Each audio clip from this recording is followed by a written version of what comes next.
Everyone has felt it at least once. The warmth of being the person someone calls when everything falls apart. The door you always open. The hands that are always free. It feels like love. It feels like purpose. But what if it was never love at all? What if it was just need? This story is about something most of us have never stopped to question. We were taught that giving is strength. We were told that the one who stays is the one who loves. But sometimes, the most important thing a person can learn is the difference between being loved and being used. Quietly, gently, and often by people who believe with their whole hearts that what they feel for you is love. Stay with me until the end, because at the end of this story, I will ask you one question. A small question, but an honest one. And it may change the way you see every relationship in your life. Now, let us begin.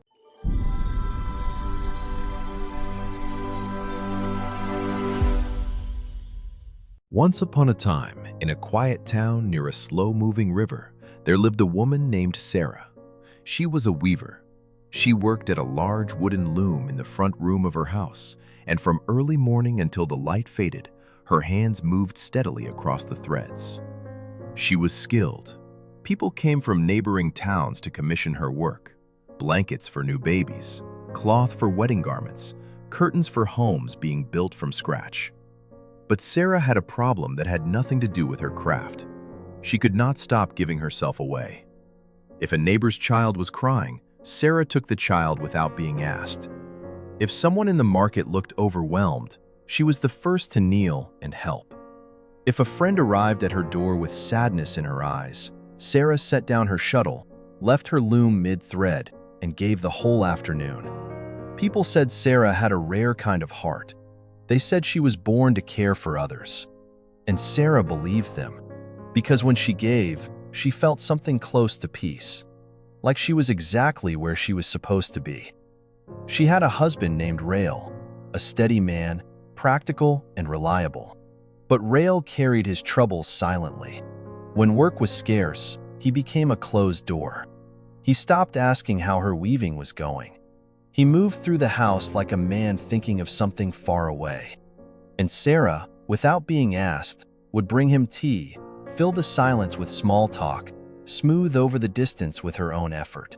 When the work came back, Rael came back too, warm, grateful, full of small gestures that made her feel seen. And Sera told herself this was marriage.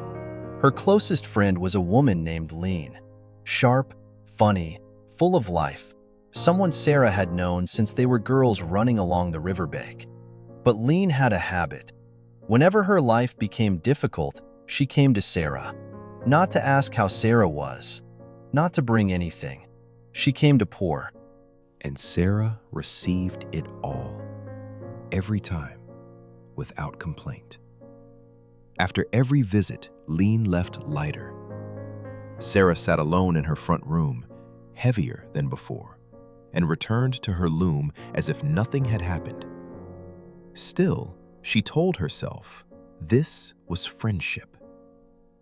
There was also a young woman named Orin, 19 years old, newly arrived in town, with no family nearby, and a look in her eyes like someone waiting for permission to exist. Sera took her in without hesitation. She taught her to weave, fed her, listened for hours to her fears. She gave thread and cloth and small amounts of money. For 2 years, Orin came to Sera when she had no one else, and Sera gave and gave and gave. Orin called her the only person who had ever made her feel at home. The words filled Sera so completely that she did not notice her own loom had begun to gather dust. She had stopped weaving anything for herself. The piece she had started, a small cloth in deep blue, just for her, just because she loved that color, sat unfinished on the frame. She walked past it every day and told herself she would return to it soon. One winter, Sera fell ill, a fever that kept her in bed for 2 weeks. She sent word to the people in her life that she needed to rest, and she waited. Rael managed the house but grew visibly strained after a few days. He was not unkind, but in quiet ways, a sigh, an unfinished sentence, he made it clear that her absence had created an unfamiliar gap, because giving had always been her role.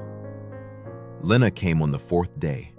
She brought bread, but within 20 minutes, the conversation had turned to her own troubles. Before she left, she squeezed Sera's hand and said, "You'll be yourself again soon. You always bounce back." Then she was gone. Oren did not come at all. Sera lay in her bed and looked at the ceiling, and something inside her became very still. Not angry, not bitter, just still. The way a thread goes still when the shuttle stops moving. She thought about all the afternoons she had left her loom for Lena, all the mornings she had given to Oren, all the evenings she had filled for Rael. She thought about the blue cloth sitting unfinished in the corner. She had woven herself into everyone else's life so completely that there was almost nothing left on her own frame. And she understood something, not with anger, with the quiet, aching clarity of a woman who had finally stopped looking away. She had not been loved. She had been useful. These are not the same thing. Being loved means someone comes to you when you have nothing left to give. Being useful means someone comes because of what you can do for them. You can be the most important person in someone's life, and they will not think of you once the moment you are no longer available. And if you fill every empty space in every person around you, they will never learn to fill those spaces themselves. They will never have to grow, and you will grow smaller, quietly, without anyone noticing, including yourself. Sera got up on the 14th day. She walked to her loom. She brushed the dust from the frame with her hand. She sat down, picked up the blue thread, and began to weave. Not for anyone, just for herself. She decided something that morning, something simple and enormous. She would still give, but she would give differently. From a full place, not an empty one. By choice, not by fear. The next time Lena arrived with that familiar storm behind her eyes, Sera poured 2 cups of tea and sat down. But before Lena could begin, Sera spoke first. Quietly, honestly, without drama. She told Lena how the visits had left her heavy, how she had needed her friend to ask sometimes how she was doing. Lena was quiet for a long moment. She did not know what to do at first, but she listened, and something passed between them that had never passed before, small and real. The beginning of an actual friendship, one where both women were present, not just one. With Rael, the change was slower. Sera stopped filling his silences automatically. At first, it made him uncomfortable. Then it made him pay attention. He began asking her things. What are you weaving? How are you feeling? What do you need? Small questions, but real ones. Oren came back months later. She stood at the door without a need in her hands for the first time. She said she had been ashamed that she had not come when Sera was sick. Sera did not say it was fine. She said, "I noticed. The people who matter to you should be there in hard moments. So should you." Oren nodded. She understood.